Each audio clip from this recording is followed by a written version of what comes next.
Hello students, कैसे हैं आप लोग। आज हम लोग पढ़ने वाले हैं animal kingdom chapter animal kingdom के फाइलम एनिलिडा के बारे में। इससे पहले हम लोग फाइलम प्लेटिहेल्मिंथेस, एस्केल्मिंथेस और सारे फाइलम कवर कर चुके हैं। आज हम लोग फाइलम एनिलिडा के बारे में पढ़ेंगे। और इससे पहले की वीडियोस जो हैं वो हमारे यूट्यूब की प्लेलिस्ट, यूट्यूब चैनल की प्लेलिस्ट पे अवेलेबल है। वहाँ से आप जाके इससे पहले के जितने भी लेक्चर्स हैं वो उससे एक बार गो थ्रू कर सकते हैं, उसको देख सकते हैं। और अगर आपने अभी तक चैनल सब्सक्राइब नहीं किया है तो चैनल को सब्सक्राइब ज़रूर कर लीजिए। और वीडियो अच्छी लगे तो वीडियो को लाइक ज़रूर कीजिएगा। आपका हर एक लाइक हमारे लिए एटीपी की तरह वर्क करता है कि हम इस तरह की वीडियो आपके लिए और बना के ला सकें। और जो हमारे ये मॉड्यूल्स यहाँ पे हम बना रहे हैं, इसको भी आप डिस्क्रिप्शन वगैरह में लिंक दिया तो उसको भी जाके चेक कर सकते हैं कि मॉड्यूल आपको कहाँ से मिलेंगे। इसके अलावा हमारा व्हाट्सएप, टेलीग्राम और इंस्टाग्राम ग्रुप या चैनल सब कुछ अवेलेबल है, तो भी आप डिस्क्रिप्शन से जाके उसकी लिंक चेक कर सकते हैं और उसको ज्वाइन भी कर सकते हैं। आज हम लोग बात करेंगे फाइलम एनिलिडा के बारे में। तो फाइलम एनिलिडा क्या है, इसमें किस तरह के एनिमल्स आते हैं।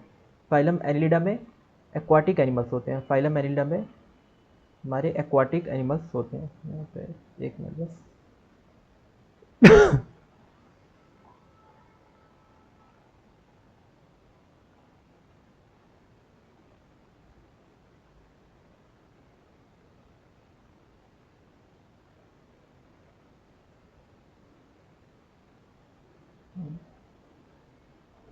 फाइलम एनिलिडा में एक्वाटिक एनिमल्स होते हैं। और इसको हाईलाइट कर देते हैं यहाँ से। एक्वाटिक मतलब एनिमल्स जो वाटर में पाए जाते हैं, जनरली मैरीन या फ्रेश वाटर में, तो इनको हम कहते हैं एक्वाटिक एनिमल्स। और ये कैसे होते हैं, टेरेस्ट्रियल होते हैं। टेरेस्ट्रियल हैं यानी ये लैंड पे देखने को मिलेंगे, तो एक्वाटिक भी और टेरेस्ट्रियल, जैसे अर्थवर्म होता है। तो अर्थवर्म जो होता है जनरली फील्ड वगैरह में देखने को मिलता है, क्रॉप फील्ड में, खेत वगैरह में। और ये फसलों को लिए बहुत फ़ायदेमंद होता है, क्योंकि जो पत्तियाँ उसकी टूट के गिरती हैं, फसलों का जो भी भूसा वगैरह बचता है, जो उसकी पत्तियाँ गिरती हैं, तो उसको ये अच्छे से डाइजेस्ट करके और उससे यूरिया बनाते हैं, यूरिया में कन्वर्ट करते हैं और उसको सॉइल में मिक्स करते हैं। तो एक तरह से अर्थवर्म जो है ये एग्रीकल्चर के लिए बेनिफिशियल होते हैं, तो इनको फार्मर्स फ्रेंड भी बोलते हैं अर्थवर्म को। तो ये टेरेस्ट्रियल है। दूसरा है एक्वाटिक, जैसे लीच वगैरह होती है, हेरोडेनिया लीच जो होती है, ठीक है। अर्थवर्म नेरिस बोलते हैं। और यहाँ पे दूसरी है हेरोडेनेरिया लीच, तो ये बीच वगैरह के साइड देखने को मिलती है। और जैसे कोई बीच वगैरह पे लोग जाते हैं तो वहाँ पे या तालाब वगैरह के पास, तो ये लीच चिपक जाती है पैर से और ब्लड सक करती है। तो इस तरह से ये दो होते हैं। ये दो इसके एग्जांपल हैं फाइलम एनिलिडा के। एनिलिडा एनिलिडा, ये जो वर्ड है ये असल में एनुलस, इसका मतलब क्या है, यहाँ जैसे यहाँ पे लिखा हुआ है एनुलस रिंग, ठीक है। तो रिंग के जैसा इनका स्ट्रक्चर देखने को मिलता है। इनकी बॉडी में बहुत सारी रिंग देखने को मिलती है, इसलिए इसको एनिलिडा एनिलिडा बोलते हैं, क्योंकि इससे एनुलस या रिंग के जैसा स्ट्रक्चर देखने को मिलता है। पूरी बॉडी पे सेगमेंटेड स्ट्रक्चर होता है।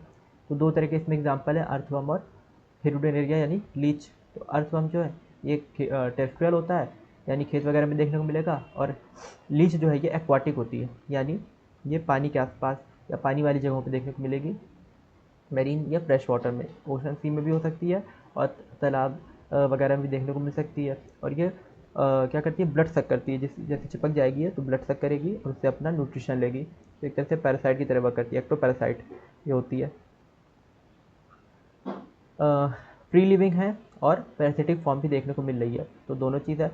फ्री लिविंग भी है, जैसे अर्थवर्म फ्री लिविंग है, और ये जो लीच है ये पैरासिटिक फॉर्म है। They exhibit organ system level of body organisation and bilateral symmetry. इनमें ऑर्गन सिस्टम का लेवल का ऑर्गेनाइजेशन होता है, यानी ऑर्गन सिस्टम प्रेजेंट होता है, क्योंकि मीसोडम की स्प्लिटिंग हो जाती है और यहाँ पे ऑर्गन सिस्टम प्रेजेंट है। जैसे प्लेटी हेलमिंथेस हमने देखा, तो प्लेटी हेलमिंथेस में सबसे पहले ऑर्गन देखने को मिलते हैं। ऑर्गन सबसे पहले किसमें देखने को मिलते हैं, प्लेटी हेलमिंथेस में।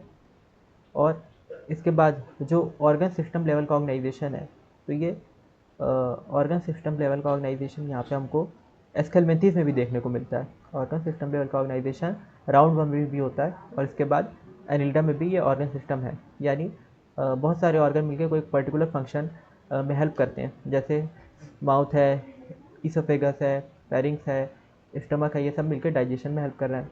उसी तरह से अलग अलग ऑर्गन मिलकर रिप्रोडक्शन में भी हेल्प करेंगे और डिफरेंट ऑर्गन मिलकर रेस्पिरेशन में हेल्प करेंगे। तो बहुत सारे ऑर्गन जब मिलकर किसी एक पर्टिकुलर वर्क को परफॉर्म कर रहे होते हैं, फंक्शन को परफॉर्म कर रहे होते हैं, उसको बोलते हैं organ system level of body organisation. यहाँ पे organ system level of body organisation होता है और बाइलेटरल सिमेट्री होती है। बाइलेटरल सिमेट्री होती है कि जब जैसे हम 20 से कट करें इसको तो 2 इक्वल हाफ में डिवाइड हो जाएगा।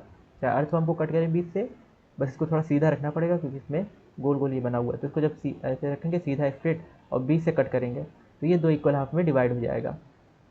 ठीक है, डिवाइड करके यहाँ पे दिखा देते हैं, ये 2 इक्वल हाफ में डिवाइड हो रहा है 20 से। ठीक है, इसको थोड़ा सा इसे काटना पड़ेगा। तो इसी तरह से नेरिस में तो आसानी से देख सकते हैं कि नेरिस में क्या है, अगर इसको 20 से कट करें तो 2 इक्वल हाफ में आसानी से डिवाइड हो जा रही है ना, जैसे। ठीक है, इस तरह से जैसे बॉइल्ड एग को काटा जाता है, 20 से कट किया जाता है तो 2 इक्वल हाफ में डिवाइड हो जाता है। तो इसी को हम बोलते हैं बाइलेटरल सिमेट्री। तो फाइलम एनिलिडा में बाइलेटरल सिमेट्री है। नेक्स्ट इसके बाद बात करते हैं कि इसमें triploblastic, metamerically segmented and coelomate animals हैं। ये ट्रिप्लोब्लास्टिक होते हैं। ट्रिप्लोब्लास्टिक का मतलब क्या है, इसमें 3 जर्म लेयर्स होती हैं। ट्रिप्लोब्लास्टिक मतलब इसमें 3 जर्म लेयर्स होती हैं। अब ये 3 जर्म लेयर्स कौन सी हैं, जब ये एम्ब्रियोनिक स्टेज में होंगे, जब ये छोटे होंगे, ठीक है, एम्ब्रियो के फॉर्म में होंगे, तो उस फॉर्म में इसमें एक्टोडर्म, मीजोडर्म और एंडोडर्म, ये तीनों चीज़ होगी। तो इसमें 3 एम्ब्रियोनिक जर्म लेयर है, एक्टोडर्म, मीजोडर्म और एंडोडर्म, ट्रिप्लोब्लास्टिक है। ठीक है, और नेक्स्ट है मेटामेरिक सेगमेंटेशन, यानी मेटामेरिक यहाँ पे सेगमेंटेशन देखने को मिलता है, यानी बॉडी डिफरेंट पार्ट्स में डिवाइड होती है। बॉडी क्या होती है, अलग अलग पार्ट में डिवाइड होती है। जैसे यहाँ पे देख रहे हैं, यहाँ पे रिंग रिंग करके स्ट्रक्चर बहुत सारे बने हुए हैं, तो हर रिंग के बीच का जो पार्ट है इसको बोलते हैं एक एक मीटामियर है। ये एक एक सेगमेंट या एक एक मीटामियर है। तो मेटामेरिक सेगमेंट जो होते हैं और सीलोमेट एनिमल्स होते हैं, यानी इसमें सीलोम भी होती है। मेटामेर्स होते हैं और सीलोम, ये 2 चीज़ इसमें देखने को मिलेगी। सीलोम इससे पहले स्केलमेंथिस में भी थी, 2 सीलोम यहाँ पे देखने को मिलेगी। सीलोम कैसे बनती है, मीजोडर्म की स्प्लिटिंग से, और जितने भी ऑर्गन्स होते हैं ये सीलोम में प्रेजेंट होते हैं। तो सीलोम जो है मीजोडर्म की स्प्लिटिंग से बनती है और जितने भी ऑर्गन होंगे ये सीलोम के अंदर प्रेजेंट होंगे।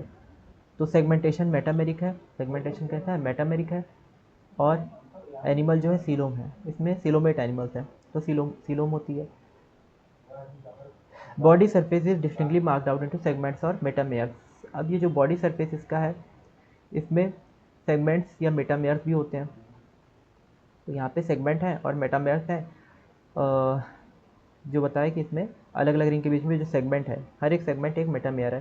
तो चाहे तो हाईलाइट कर देते हैं, ये सेगमेंट, इस तरह से जितने भी सेगमेंट है ये, ठीक है, बॉक्सेस जो दिख रहा है, तो ये सब एक एक मेटामेयर, एक एक सेगमेंट है। और हर एक सेगमेंट, हर एक मेटामेयर की एक खासियत होती है कि इसमें ऑर्गन रिपीट होते हैं। इसमें ऑर्गन क्या होते हैं, रिपीट होते हैं, यानी एक में अगर टेस्टिस है तो दूसरे में भी टेस्टिस होगा, और तीसरे में भी। इस तरह से एक में ओवरी है तो आगे भी ओवरी होगी। इस तरह से पूरा एक चेन बनती चली जाती है, यानी ऑर्गन्स रिपीट होते हैं यहाँ पे। नेक्स्ट क्या है, they possess longitudinal circular muscles. Longitudinal और सर्कुलर मसल इसमें होती है, longitudinal and circular muscle. Longitudinal और सर्कुलर 2 तरह की मसल होती है, जैसे ये बॉडी को कॉन्ट्रैक्ट और रिलैक्स करते हैं, तो इसमें लॉन्गिट्यूडनल और सर्कुलर मसल होती है। जैसे हमारी आईज में भी इस तरह की मसल होती है, आई जब फैलती है या सिकुड़ती है तो उसमें भी लॉन्गिट्यूडनल या सर्कुलर मसल्स होती हैं। तो फैलने में वर्क करती हैं और सिकुड़ने में वर्क करती हैं। जो लॉन्गिट्यूडनल होती हैं उसको फैलाती हैं, ठीक है, और स्ट्रेच करती हैं, और जो सर्कुलर होती हैं उसको कॉन्ट्रैक्ट करती हैं आई को। तो इसी तरह से इसमें भी है, लॉन्गिट्यूडनल है, लॉन्गिट्यूडनल वाली क्या करेंगे, फैलाएंगे। जैसे यहाँ पे बना देते हैं इसका डायग्राम, ये क्लियर हो जाए। ठीक है, यहाँ पे ये है इस तरह का स्ट्रक्चर, जैसे इसको बॉडी को हमने कट किया ऊपर से तो इस तरह का स्ट्रक्चर दिख रहा है। तो ये जो गोल गोल सी मसल है यहाँ पे गोल गोल ये मसल जो है, ये है सर्कुलर मसल। और ये जब कॉन्ट्रैक्ट करेंगी तो ये क्या होगा, इसका डायमीटर डिक्रीज होता जाएगा, यानी ये बॉडी कॉन्ट्रैक्ट होती जाएगी। और ये जब कॉन्ट्रैक्ट करेगी तो इसका डायमीटर इंक्रीज़ होगा। सर्कुलर मसल के कॉन्ट्रैक्शन से डायमीटर इंक्रीज़ होता है। ये लॉन्गिट्यूडनल के मसल के जो कॉन्ट्रैक्शन है इससे क्या होगा, डायमीटर डिक्रीज़ होता जाएगा। तो ये जब क्योंकि ये ऐसे धागे धागे जैसी है, ठीक है, तो इसको खींचेगी बाहर की तरफ खींचेगी, तो इसका डायमीटर छोटा होता जाएगा, ठीक है, यानी ये पतले होते जाएंगे। और ये जो सर्कुलर मसल है, सर्कुलर मसल जब कॉन्ट्रैक्ट करेगी तो इसका डायमीटर बढ़ता जाएगा। तो इस तरह से ये एक तरह से लोकोमोशन में हेल्प करती है। लॉन्गिट्यूडनल सर्कुलर मसल जो होती है इसको कॉन्ट्रैक्ट या रिलैक्स करा के ये लोकोमोशन में हेल्प करेगी, इसके मूवमेंट में हेल्प करती है कोई भी एनालिटिक है, तो लोकोमोशन में इसका यूज़ होता है। नेक्स्ट है यहाँ पे, ठीक है, यहाँ पे देख लिया कि ये गोल वाली जो मसल्स हैं, जितनी भी गोल वाली मसल्स हैं ये सर्कुलर मसल है, और जितनी भी ये लंबी लंबी सी जो मसल है ये लॉन्गिट्यूडिनल मसल है, लंबी वाली लॉन्गिट्यूडिनल मसल है, ठीक है। तो दो तरह की मसल है जिसकी वजह से ये लोकोमोशन में देखने को मिल रहा है। एक्वाटिक एनिलिट्स जो होते हैं, जैसे कि नेरिस होता है, एक्वाटिक में क्या आता है, नेरिस एक्वाटिक में आता है, एक्वाटिक में नेरिस, और इसमें लेटरल अपेंडेजेस होते हैं। एक्वाटिक में आता है नेरिस और इसमें लेटरल अपेंडेजेस यानी पैरापोडिया होते हैं। पैरापोडिया स्विमिंग चप्पू की तरह काम करते हैं, जैसे बोट होती है तो बोट में जो होते हैं पेडल्स होते हैं, चप्पू होते हैं बोट में, तो उस तरह से ये जो है इसके नेरिस में क्या होंगे, पैरापोडिया, ठीक है। नेरिस में इस तरह से यहाँ पे पैरापोडिया होते हैं, तो ये पैरापोडिया जो है इसको हेल्प करते हैं, स्विमिंग में भी हेल्प करते हैं, यानी वाटर में भी है, इसके लिए वाटर के लिए भी अडेप्टेबल होता है, वाटर में भी जा सकता है, ठीक है। अर्थवर्म जो होता है सर में फेरेटिमा पोस्थुमा होता है, ये नीज जो है ये aquatic होता है, नीज जनरली वाटर में ही मिलता है। ये अर्थवर्म का डायग्राम नहीं है, ये किसका डायग्राम है, ये नेरिस का डायग्राम है। अर्थवर्म फेरेटिमा पोस्थुमा वो अलग स्पीशीज होती है, ठीक है, ये नेरिस का डायग्राम है। तो ये वाटर में जा सकते हैं। यहाँ पे दोनों एक्वाटिक दिए हुए हैं, नेरिस भी और हिडोनेरिया लीच भी, ये दोनों एक्वाटिक एनिमल्स ही दिए हुए हैं। तो इसमें पैरापोडिया, नेरिस में हम देखते हैं पैरापोडिया देखने को मिलता है। पैरापोडिया जो होता है स्विमिंग में हेल्प करता है, लोकोमोशन में हेल्प करता है, और क्लोज्ड सर्कुलेटरी सिस्टम इसमें देखने को मिलेगा। पैरापोडिया समझ में क्या क्या होता है, यहाँ पे पैरापोडिया, ये जो है इसके अलग अलग सेगमेंट में अलग अलग पैर दिख रहे हैं, ये सब इसके पैरापोडिया हैं, ठीक है। तो बहुत सारे पैरापोडिया इसमें देखने को मिलेंगे। और क्लोज सर्कुलेटरी सिस्टम किस तरह का है, क्लोज है यानी बंद है, सर्कुलेटरी सिस्टम इसका बंद होता है, यानी ब्लड जो होता है वो वेसल्स में फ्लो करता है, ठीक है। ये चीज़ बताई थी, दो तरह का सर्कुलेटरी सिस्टम होता है, एक ओपन और एक क्या होता है, क्लोज्ड। ओपन क्या होता है कि जिसमें हार्ट से ब्लड जब निकलेगा तो वो पूरे बॉडी कैविटी में भर जाएगा, आसपास जहाँ भी है वहाँ पे भर जाएगा, और फिर अलग अलग ऑर्गन अलग अलग टिश्यूज उससे ब्लड को अपने अकॉर्डिंग यूज़ करेंगे। लेकिन दूसरा है क्लोज सर्कुलेटरी सिस्टम। तो क्लोज्ड वाले में क्या होता है कि इसमें ब्लड जो होता है हार्ट से निकल के जहाँ जाता है वेसल्स के अंदर जाते हैं, पाइपलाइन के अंदर जाता है, फिर उस पाइपलाइन से डिफरेंट जगहों पे जाता है, ठीक है, जहाँ भी इसकी रिक्वायरमेंट होती है टिश्यूज़ या ऑर्गन में। तो ये क्लोज सर्कुलेटरी सिस्टम होता है, यानी वेल डेवलप्ड सर्कुलेटरी सिस्टम है, ठीक है। तो यहाँ पे क्लोज्ड सर्कुलेटरी सिस्टम होता है, सर्कुलेटरी सिस्टम क्लोज्ड है।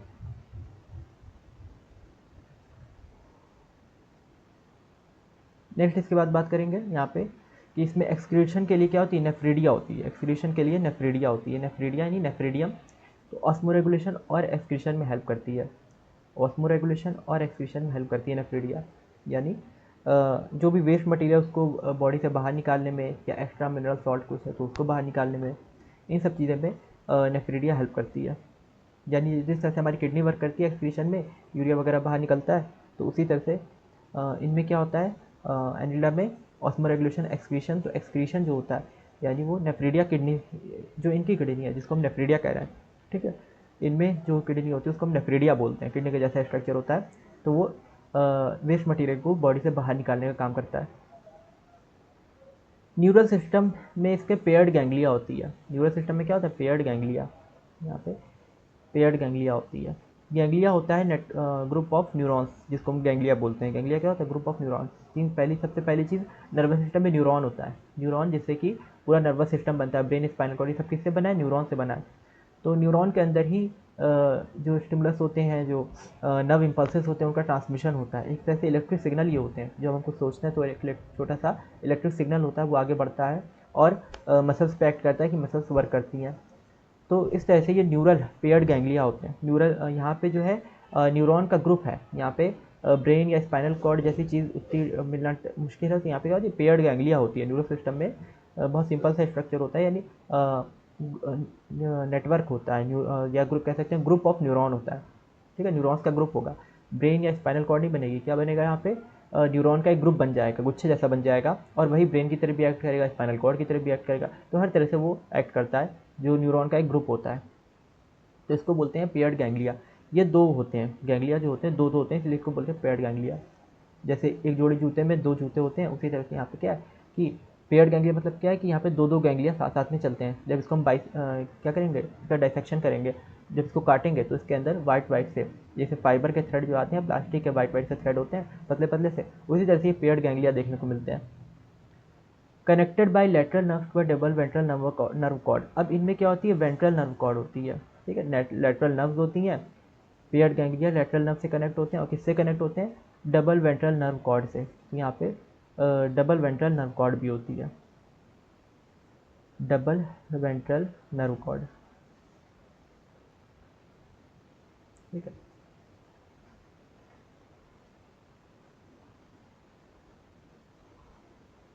हम लोग में डॉर्सल नर्व कॉर्ड होती है और इनमें वेंट्रल नर्व कॉर्ड, ये इनकी खासियत है, यानी इनकी वेंट्रल नर्व कॉर्ड होगी, वेंट्रम यानी पेट के साइड होगी, ठीक है।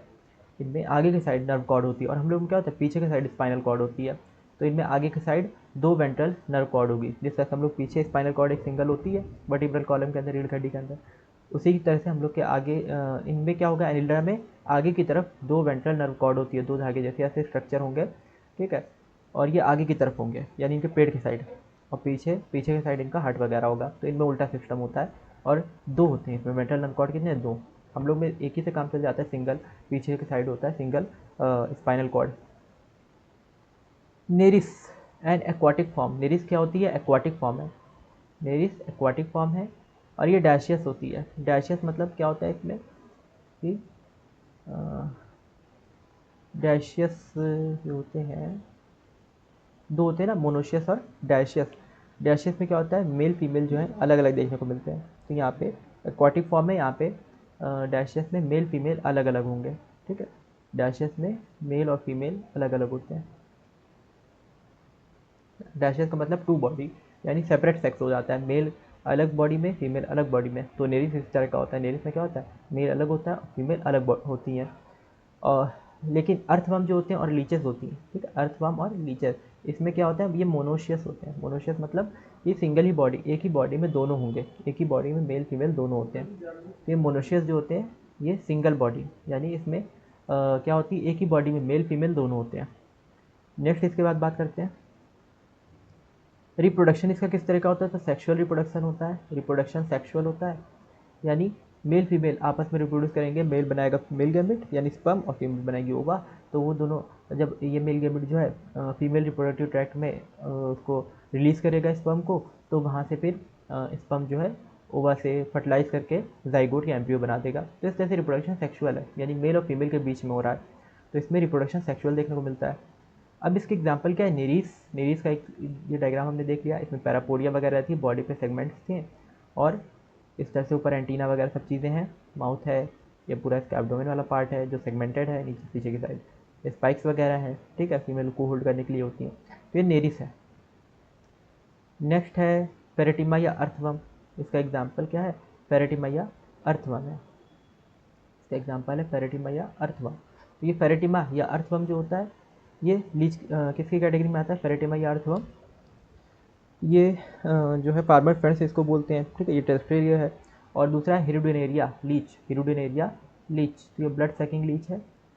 और ये हिरुडिनेरिया कैसी होती है, ये भी वाटर में देखने को मिलेगी, या जहाँ पे वाटर होता है उसी के आसपास ये देखने को मिलती है, जनरली सैंड वगैरह में धसी हुई होती हैं। तो ये हिरुडिनेरिया ब्लड सैकिंग लीच होती है, ठीक है।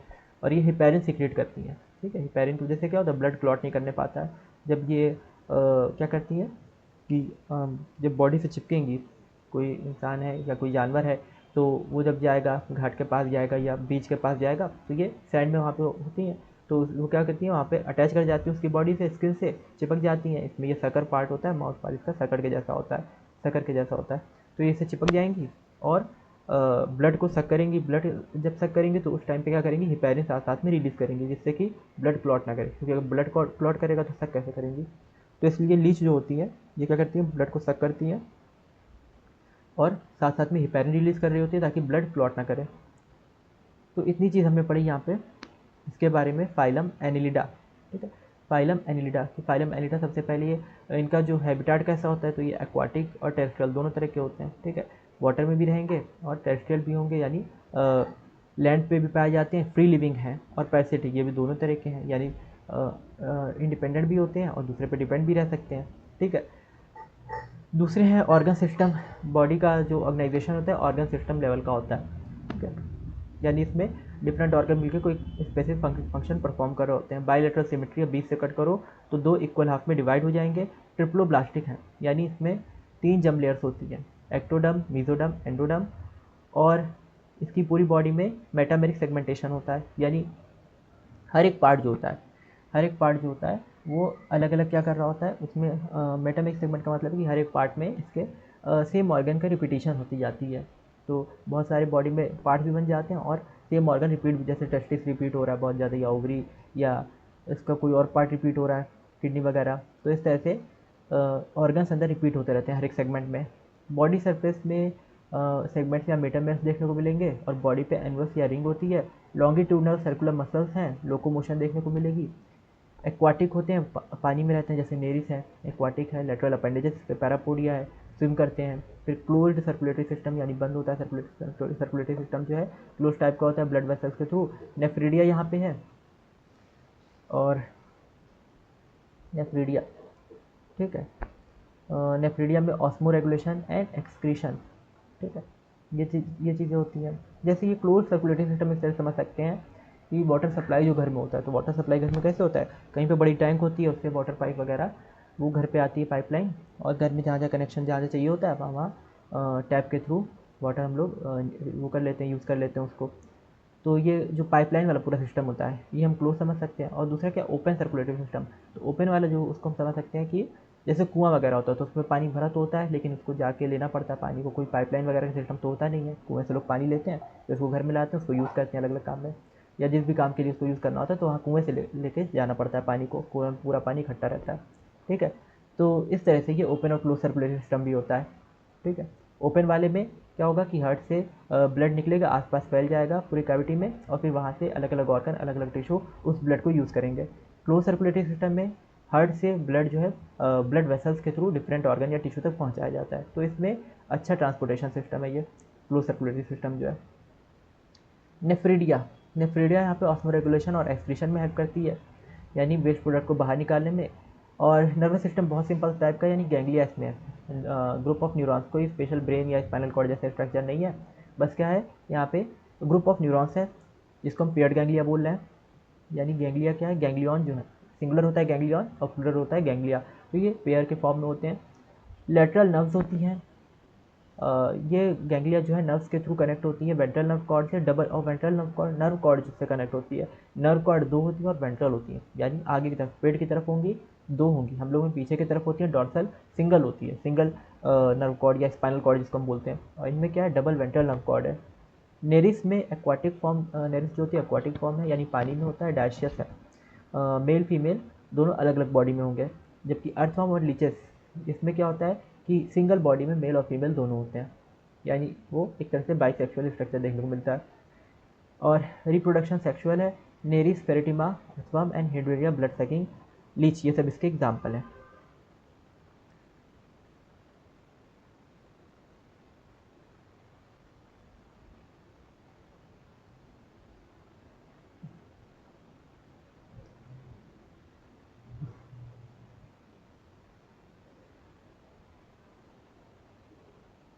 नेक्स्ट हम लोग बात कर रहे हैं यहाँ पे फाइलम आर्थ्रोपोडा के बारे में, ठीक है। फाइलम आर्थ्रोपोडा, फाइलम आर्थ्रोपोडा जो होता है इसको लार्जेस्ट फाइलम भी कहा जाता है, सबसे बड़ा फाइलम, ठीक है। इसको कहते हैं हम कि ये क्या है, एनिमल किंगडम का सबसे बड़ा फाइलम है, यानी ज़्यादा सदस्य जो है सबसे डोमिनेटिंग, लगभग हर जगह इसकी स्पीशीज़ देखने को मिलती हैं। इंसेक्ट हर जगह होते हैं, ठीक है। इंसेक्ट जो होते हैं बहुत एडवर्स कंडीशन में भी देखने को मिलते हैं, और बहुत नॉर्मल ट्रॉपिकल कंडीशन में भी। डेंस फॉरेस्ट में कई ऐसी स्पीशीज़ भी हैं जो अभी तक खोजी भी नहीं गई हैं, क्योंकि डेंस फॉरेस्ट में बहुत सारी स्पीशीज़ भी इंसेक्ट की देखने को मिलती हैं। तो ये फाइलम आर्थ्रोपोडा जो है असल में ये क्या बहुत बड़ा किंगडम है, लार्जेस्ट किंगडम इसको कहा जाता है, largest phylum of the animalia, largest phylum कहा जाता है किंगडम एनिमेलिया का। और इसमें इसमें क्या है, लार्जेस्ट फाइलम है फाइलम आर्थ्रोपोडा। आर्थ्रोपोडा, आर्थ्रो का मतलब होता है जॉइंट, और पोडा का मतलब होता है लेग्स। तो इसके लेग्स पे जॉइंट होते हैं, इसके लेग पे क्या होते हैं, जॉइंट्स होते हैं। जैसे यहाँ पे हम देख रहे हैं, यहाँ पे इसके जो लिम्स हैं या लेग्स हैं इनमें क्या है, जॉइंट है। जैसे एक जॉइंट यहाँ पे हो गया, ठीक है, एक यहाँ पे जो मोड़ है, ठीक है, जैसे हमारी फिंगर में मोड़ होता है ना, फिंगर में या लेग में मोड़ होता है, ऐसे नीज एल्बो होती है, ठीक है, ये सब इस तरह से जॉइंट जैसे होते हैं, ठीक है, फिंगर में भी जॉइंट होते हैं। तो उस तरह से क्या है कि इनमें भी लिम्स में जॉइंट देखने को मिल रहा है, लेकिन ये जॉइंट थोड़े अलग तरह के हैं, तो इसको हम बोलते हैं आर्थ्रोपोडा, यानी इनके लिम्स में बहुत ज़्यादा जॉइंट है, कुछ ज़्यादा ही जॉइंट होते हैं, ठीक है। दूसरा क्या है, इसमें इंसेक्ट्स इसमें आते हैं ना, इसकी खासियत है इसमें इंसेक्ट्स आते हैं। 2/3 of all named species on earth are arthropod. तो 2/3 नेम्ड स्पीशीज, जितनी अभी तक जितनी स्पीशीज़ को नाम दिया गया तो वो क्या है, आर्थ्रोपोड्स हैं, यानी आर्थ्रोपोड बहुत ज़्यादा है, ठीक है, आर्थ्रोपोड बहुत ज़्यादा है, डोमिनेटिंग एनिमल किंगडम है।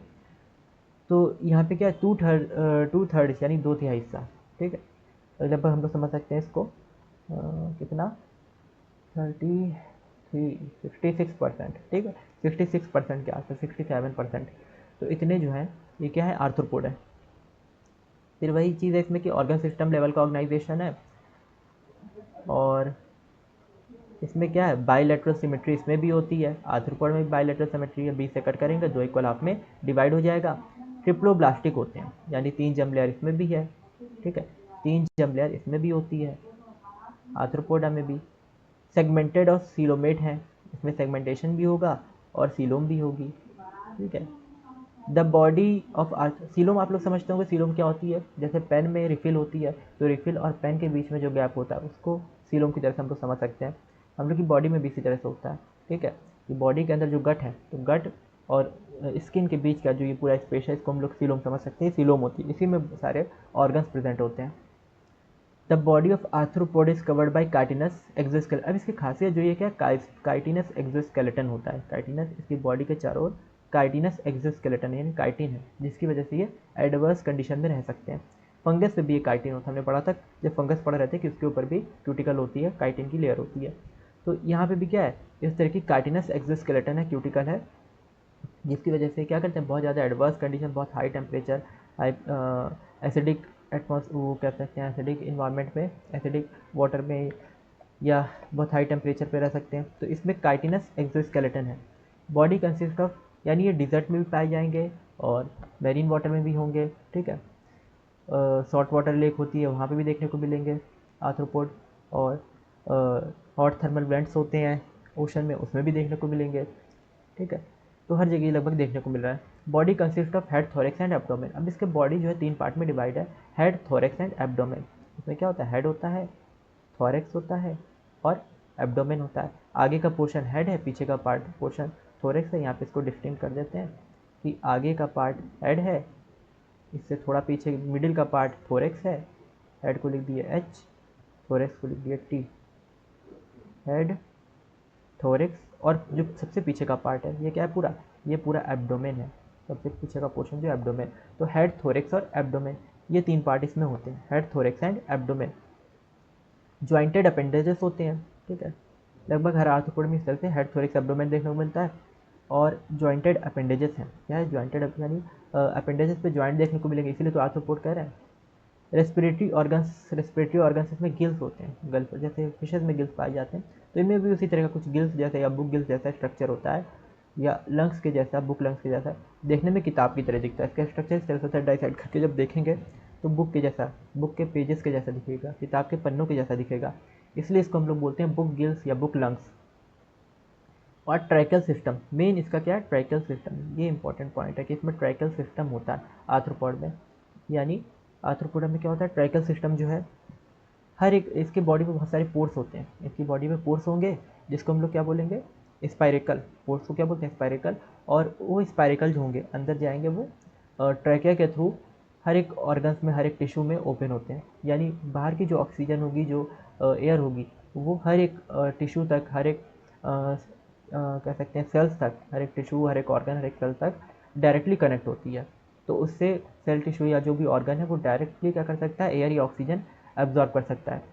हम लोग में क्या होता है कि नोज़ है, नोज़ से एयर जाएगी, फिर उस नोज़ से एयर जब जाएगी वो, तो वो डायरेक्ट हर एक सेल, हर एक टिश्यू या ऑर्गन में नहीं जाती है, पहले वो लंग्स में जाएगी, लंग्स से फिर ब्लड में वो ऑक्सीजन जाएगी, और ब्लड से फिर वो अलग अलग टिश्यू या ऑर्गन में पहुंचाई जाएगी। तो थोड़ा लंबा प्रोसेस हो जाता है, लेकिन इनमें क्या है कि इनको थोड़ा एफिशिएंट प्रोसेस चाहिए होता है, जल्दी जल्दी एयर या ऑक्सीजन चाहिए होती है, क्योंकि बहुत एडवर्स कंडीशन में रह रहे होते हैं।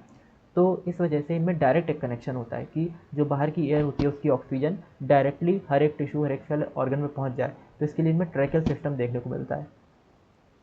ठीक है।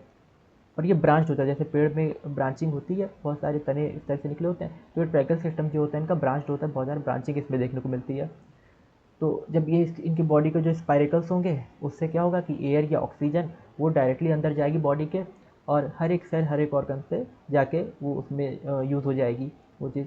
तो ये इसमें क्या है कि ट्रैकल सिस्टम जो होता है इसमें, ये इसका इंपॉर्टेंट पॉइंट है, आर्थ्रोपोडा में देखने को मिलेगा।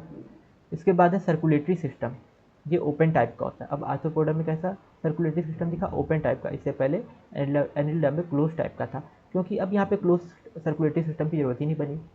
यहाँ पे डायरेक्ट ऑक्सीजन पहुँच जा रही है हर एक सेल हर एक टिश्यू में हर एक ऑर्गन में। तो यहाँ पे क्या है कि सर्कुलेटरी सिस्टम की ज़रूरत नहीं पड़ेगी। सर्कुलेटरी सिस्टम यानी ब्लड जो होता है, ब्लड का भी तो यही काम होता है ऑक्सीजन को कैरी करना। अब जब ऑक्सीजन पहुँची जा रही है हर जगह पे, तो ब्लड इतना ज़्यादा ब्लड के लिए सर्कुलेशन इतना एफिशिएंट होने की कोई ज़रूरत नहीं है। तो इसलिए यहाँ पे ओपन टाइप का सर्कुलेटरी सिस्टम होता है, यानी भाई कुएँ वाला सिस्टम होता है कि कुएँ में जैसे ब्लड वाटर भरा होता है और उसको लोग जाके पानी लेते हैं और घर के इस्तेमाल में लाते हैं, उसी तरह से यहाँ पे क्या है कि हार्ट में जो है ब्लड भरा होगा, वो हार्ट क्या करेगा, आसपास पंप कर देगा अपने चारों ब्लड को, जो भी उसका स्पेस है यानी बॉडी कैविटी जो है उसमें वो, या सीलोम में, इसको हीमोसील कहते हैं। इसीलिए बॉडी की जो सीलोम होती है यहाँ पे, तो हीमोसील यहाँ पे होती है।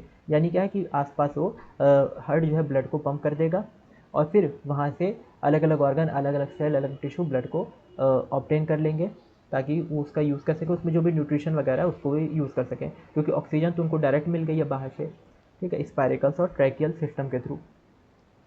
तो यहाँ पे सेंसरी ऑर्गन है। स्पायरिकल्स आपको समझ में आएगा कि यहाँ पे क्या होते हैं स्पायरिकल्स। स्पायरिकल जो होते हैं छोटे छोटे से इसकी बॉडी पे पोर्स होते हैं, तो उसको बोलते हैं स्पायरिकल पोर्स या ओपनिंग, छोटी छोटी सी ओपनिंग्स होती हैं बॉडी पे, इसी को बोलते हैं स्पायरिकल्स। और इसी के थ्रू क्या होती है, एयर अंदर जाती है। नेक्स्ट इसके बाद बात करते हैं क्या है यहाँ पे, सर्कुलेटरी सिस्टम ओपन टाइप का है, यानी ब्लड वेसल्स वगैरह नहीं देखने को मिलेंगी।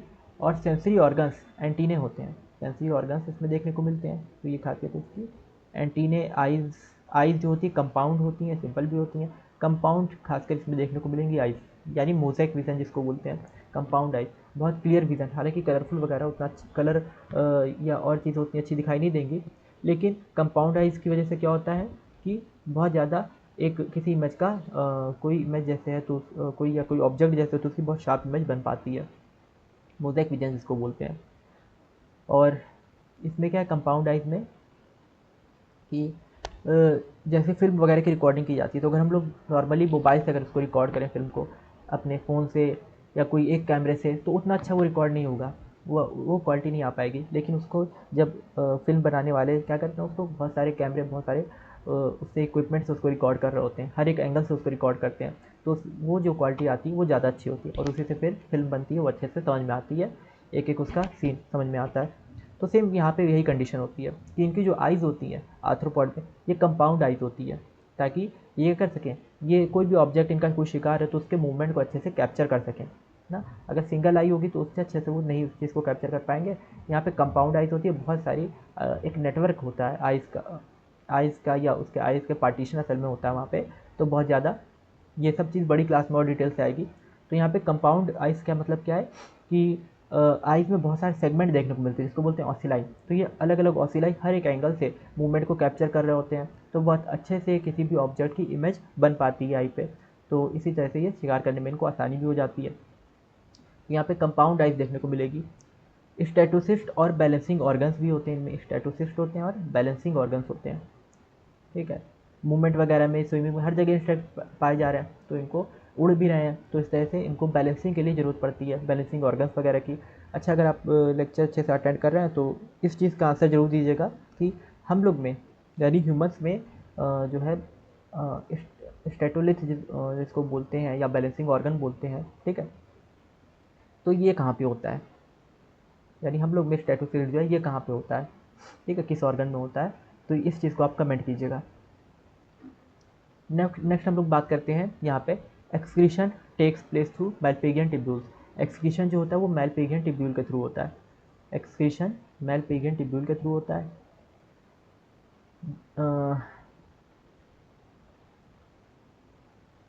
एक्सक्रीशन मैलपिगियन टिब्यूल के थ्रू है, और ये क्या है डैशियस होते हैं, डैशियस है। फर्टिलाइजेशन जो होता है इंटरनल है, फर्टिलाइजेशन कैसा है इंटरनल, यहाँ पे मतलब एक्सक्रीशन मेल्पिगियन ट्यूब्यूल का मतलब क्या है कि यहाँ पे यूरिया या जो भी निकल रहा है यूरिक एसिड वो मेल्पिगियन ट्यूब्यूल से निकल रहा है, ठीक है। किडनी की तरफ वर्क कर रहा है। मेल्पिगियन ट्यूब्यूल किस तरह से वर्क कर रहा है, किडनी की तरफ से वर्क कर रहा है। डैशियस है, मेल फीमेल दोनों अलग अलग बॉडी में होते हैं। फर्टिलाइजेशन इंटरनल होता है। फर्टिलाइजेशन क्या, इंटरनल, यानी कॉपुलेशन वगैरह यहाँ पे देखने को मिलेगा। और मेल जो है वो अपना स्पर्म रिलीज करेगा फीमेल रिप्रोडक्टिव ट्रैक्ट के अंदर, फिर वहाँ पे फर्टिलाइजेशन होगा और फिर जाइगोट जो है वो अंदर ही अंदर बन जाएगा फीमेल बॉडी के, ठीक है, उससे एम्ब्रियो वगैरह बनेगा। ओवी पेरस होते हैं, ओवी पेरस होते हैं। ओवी पेरस मतलब क्या है कि यहाँ पे ये एग प्रोड्यूस करते हैं, ठीक है, ओवी पेरस है। और डेवलप डायरेक्ट भी हो सकता है, यानी कुछ इंसेक्ट कुछ आर्थ्रोपोड होते हैं उसमें हमें क्या देखने को मिलेगा, कुछ आर्थ्रोपोड में लार्वा होगा और कुछ में नहीं होगा। तो कुछ आर्थ्रोपोड में लार्वा होता है और कुछ में नहीं होता है। इसके एग्जांपल क्या है, जैसे एपिस है, honey bee, Apis honey bee है, ये इकोनॉमिक इंपॉर्टेंट इंसेक्ट है, ठीक है, एपिस हनी बी। और इसको सोशल भी बोलते हैं, हनी बी को हम लोग क्या बोलते हैं, सोशल इंसेक्ट बोलते हैं। इसकी बहुत सारी अलग अलग फॉर्म देखने को मिलती है, ठीक है, क्वीन बी हो गई और ड्रोन हो गया, मेल बी जो होता है, ठीक है, वर्कर्स भी होते हैं, स्टेराइल फीमेल होती हैं, तो वो चीज़ देखने को मिलती है। Apis honey bee social insect, ठीक है। दूसरा है बॉम्बिक्स, बॉम्बिक्स मुराई, यानी सिल्क वॉर्म होता है ना। तो सिल्क वॉर्म है, ये भी आर्थ्रोपोड है। लेसिफर लैका जो है लैक इंसेक्ट, ये भी ये क्या है, आर्थ्रोपोड है। तो इस तरह से यहाँ पे हमें देखने को मिलेंगे। नेक्स्ट है वेक्टर्स, वेक्टर्स जो होते हैं, ठीक है, वेक्टर्स में क्या क्या आता है, एनोफ्लीस, वेक्टर्स में एनोफ्लीस, क्यूलेक्स एंड एडिस मॉस्किटोज, ठीक है, ये सब वेक्टर्स होते हैं। तो वेक्टर्स क्या करते हैं, वेक्टर जो होते हैं ये एनोफ्लीज, वेक्टर्स इसमें क्या करते हैं, किसी डिसीज़ को या किसी पैथोजन को एक ऑर्गेनिज्म से दूसरे ऑर्गेनिज्म पे पहुंचाने का काम करते हैं। तो ये भी आर्थ्रोपोड में आते हैं। वेक्टर्स के बारे में हम लोग डिसीज़ वाले चैप्टर में पढ़ेंगे, human health and disease, class 12 में। तो ये एनोफ्लीज जो है, क्यूलेक्स हैं, एडिस हैं, मॉस्किटो जितने भी हैं, तो ये डिफरेंट डिसीज़ के जो वायरस होते हैं, बैक्टीरिया होते हैं, उनको एक ऑर्गेनिज्म से दूसरे ऑर्गेनिज्म पे पहुँचाने का काम करते हैं, या ह्यूमन से अदर एनिमल से ह्यूमन पे या सॉइल वगैरह से ह्यूमन पे, इस तरह से डिफरेंट ऑर्गेनिज्म में पहुँचाने का काम करेंगे। तो एक तरह से डिसीज़ कॉजिंग भी हो जाते हैं ये।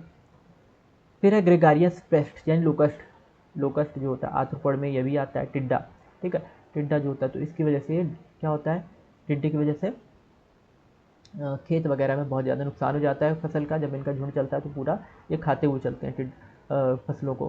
तो ये लोकस्ट, यानी लोकस्ट जो होते हैं। Living fossil, Limulus king crab, living fossil कहा जाता है। लिविंग फॉसिल क्या होते हैं, अच्छा, ये ग्रिगारिस का मतलब क्या होता है, बहुत ज़्यादा खाने वाले, ठीक है, बहुत ज़्यादा खाते हैं, भुक्कड़ होते हैं ये लोकस्ट। इनके लार्वा जो वो जो होते हैं, कैटरपिलर जो होते हैं, वो बहुत ज़्यादा खाते हैं। और लिविंग लिबलस किंग क्रैब जो होता है, लिविंग फॉसिल कहा जाता है। लिविंग फॉसिल, लिविंग फॉसिल का मतलब क्या है कि जिसमें ऐसा एनिमल जिसमें जिसकी कई जनरेशन बीत गई हो और उसमें कोई चेंजमेंट ना आया हो, क्योंकि इवोल्यूशन तो चल रहा है तो चेंजमेंट आना चाहिए, ठीक है, हर एक ऑर्गेनिज्म में कोई ना कोई चेंजमेंट आते रहना चाहिए, कई सौ साल में, कई लाखों साल में। लेकिन ये क्या है कि लिविंग फॉसिल लिमलस किंग क्रैब जो, जैसे ये लास्ट यहाँ पे एग्जांपल बना है, नहीं बना हुआ, इसका बना नहीं है डायग्राम यहाँ पे, ठीक है, उसको अलग से डायग्राम में किसी उसमें दिखा देंगे आपको। तो यहाँ पे लिमलस जो होता है किंग क्रैब होता है, तो इसमें किसी तरह का डेवलपमेंट देखने को नहीं मिल रहा है, बहुत साल से किसी तरह का कोई इवोल्यूशन या डेवलपमेंट देखने को नहीं मिल रहा है। जिस तरह के स्ट्रक्चर ये पहले थे कई लाख साल पहले, उसी तरह का भी ये लिमुलस या किंग क्रैब है, इनमें किसी तरह का बदलाव नहीं देखा गया, यानी इनकी जनरेशन वैसी ही है ना। ऐसा नहीं कि जो उस टाइम पे किंग क्रैब था वही अभी भी है, वो नहीं है, ठीक है, उसकी जनरेशन, उसके सन और सन के सन, उसकी जो जनरेशन है, उसका ऑफस्प्रिंग जो है, तो वो अभी तक जो चले आ रहे हैं, तो उनमें किसी तरह का कोई भी बदलाव देखने को नहीं मिल रहा है, ठीक है, जैसे उनके एंसेस्टर थे वैसे वो अभी भी हैं, उनके जो डिसेंडेंट्स हैं वैसे ही है। तो इसीलिए लिविंग या लिमुलस या किंग क्रैब को हम लोग लिविंग फॉसिल बोलते हैं। लिमुलस या किंग क्रैब को क्या बोलते हैं, लिविंग फॉसिल। तो यहाँ पे हमने देखा ये सबके डायग्राम बने हुए हैं। पहला लोकस्ट का डायग्राम बना हुआ है, ठीक है, ये आपने देखा होगा। दूसरा, ठीक है, ये बटरफ्लाई है, तितली। तीसरा स्कॉर्पियन, स्कॉर्पियन का डायग्राम बना हुआ है। और प्रॉन, प्रॉन का डायग्राम बना हुआ है, ठीक है। तो इस तरह से ये सारे डायग्राम बने हुए हैं। तो अभी हमने पढ़ा फाइलम आर्थ्रोपोडा के बारे में, और ये लार्जेस्ट फाइलम है वर्ल्ड का, ठीक है, एनिमल किंगडम का, और इसमें इंसेक्ट भी आते हैं। जितनी भी नेम्ड स्पीशीज़ हैं उसका 2/3 पार्ट हमारे आर्थ्रोपोडा के लिए है। और इसमें ऑर्गन सिस्टम लेवल का बॉडी ऑर्गेनाइजेशन होता है, बायोलेटरल सिमेट्री है, ट्रिप्लोब्लास्टिक सेगमेंट्स और सीलोमेट होते हैं, कार्टिनस एक्सोस्केलेटन है, हेड थोरेक्स एब्डोमेन में बॉडी पार्ट बॉडी डिवाइडेड होती है, जॉइंटेड सेगमेंट देखने को मिल रहे हैं, जॉइंटेड अपेंडेजेस, और रेस्पिरेशन के इसमें tackle system, gills, book, lungs, book, ये सब भी चीज़ें होती हैं, लेकिन ट्रैकल सिस्टम जनरली देखने को मिलता है। सर्कुलेटरी सिस्टम ओपन टाइप का है। सेंसरी ऑर्गन्स एंटीने आइज यानी कंपाउंड आइज जो जनरली देखने को मिलती हैं। स्टेटोसिस्ट बैलेंसिंग ऑर्गन होता है और एक्सक्रीशन मेल्पिंगन ट्यूब्यूल्स के थ्रू होता है। डैशियस है, मेल फीमेल अलग अलग बॉडी में, और फर्टिलाइजेशन इंटरनल है। ओविपेरस होते हैं यानी एग का प्रोडक्शन करेंगे। और डायरेक्ट इनडायरेक्ट, यहाँ पे क्या होता है कि डेवलपमेंट डायरेक्ट भी हो सकता है, इनडायरेक्ट भी, यानी लार्वल फॉर्म प्रेजेंट भी हो सकती है और लार्वल फॉर्म अब्सेंट भी हो सकती है। एपिस, बॉम्बिक्स, लेसिपर, ये सब इसके एग्जांपल। इकोनॉमिक इंपॉर्टेंट वेक्टर में एनोफिलीज, क्यूलेक्स एडिस, जिस मलेरिया, चिकनगुनिया, डेंगू, ठीक है, ये सब डिसीज करते हैं। ग्रेगारियस पेस्ट लोकस्टा, लोकस्ट में आता है, खेतों को नुकसान पहुंचाता है फसलों को। और लिविंग फॉसिल लिबुलस किंग क्रैब, तो ये इसमें आता है। किंग क्रैब ये क्या करता है, ये जो है लिबुलस किंग क्रैब है, ये लिविंग फॉसिल कहा जाता है, यानी कोई इसमें बहुत ज़्यादा चेंजमेंट नहीं आया अभी तक। तो इस तरह से हमने देखा फाइलम एनिलिडा और आर्थ्रोपोडा के बारे में। आई होप आपको ये लेक्चर समझ में आया होगा। इसमें जो भी कुछ आपको बताया गया है वो चीज़ आपको समझ में आई होंगी। अगर आपको वीडियो अच्छी लगी हो तो वीडियो को लाइक ज़रूर कीजिएगा, और चैनल को अभी तक सब्सक्राइब नहीं किया तो चैनल को सब्सक्राइब ज़रूर कर लीजिए, ताकि आपको आने वाली जो भी वीडियोज़ हैं उसकी अपडेट टाइम पे मिल सके। और यहाँ पे जो भी कुछ शॉर्ट वगैरह चलाए जाते हैं, ठीक है, प्रीवियस ईयर के, उसको भी आप अटेम्प्ट करते रहा कीजिए, ताकि आपकी प्रैक्टिस होती रहे। क्विज़ वगैरह भी हम लोग पोस्ट करते हैं कम्युनिटी पे अपने, वो भी आप देखते रहिए। और जो भी हमारा WhatsApp group, Telegram channel, Instagram, ठीक है, जितने भी रिसोर्सेज हैं उसको आप ज्वाइन कर सकते हैं, जो भी मीडियम है। तो इससे क्या होगा कि आपकी प्रिपरेशन अच्छे से होगी, आपको टाइम पे नोट्स वगैरह भी मिल जाएंगे, हर चीज़ें आपको अवेलेबल हो जाएंगी। और हमारा एक मॉड्यूल जो है, मॉड्यूल वो भी चल रहा है यहाँ पे। तो मॉड्यूल जो है ये इसका कुछ कोर्स प्राइस वगैरह रखा गया है, तो यहाँ पे आप उसकी कॉस्ट दे सकते हो, और डिस्क्रिप्शन वगैरह में उसकी आपको लिंक मिल जाएगी, तो वहाँ से आप मॉड्यूल भी ले सकते हैं। आई होप आपको वीडियो पसंद आई होगी। वीडियो पसंद आई हो तो वीडियो को लाइक ज़रूर कीजिएगा, और ज़्यादा से ज़्यादा लोगों को वीडियो शेयर कीजिए, ताकि इस चीज़ की नॉलेज और लोग को भी हो सके, ठीक है, और उनकी भी तैयारी अच्छे से हो सके। और कोई भी आपका डाउट रहता है, क्वेरी रहती है, कमेंट, कोई भी कुछ भी आपको कन्फ्यूज़न है, कुछ भी पूछना हो, तो आप उसको हमारे इसमें जैसे वीडियो का कमेंट सेक्शन होता है वहाँ पूछ सकते हैं, या व्हाट्सएप, इंस्टाग्राम, कहीं भी आप जहाँ पे आपकी ईज़ हो, जहाँ पे आपको आसानी हो, वहाँ पे आप पूछ सकते हैं। Thank you for watching. मिलते हैं अगली वीडियो में।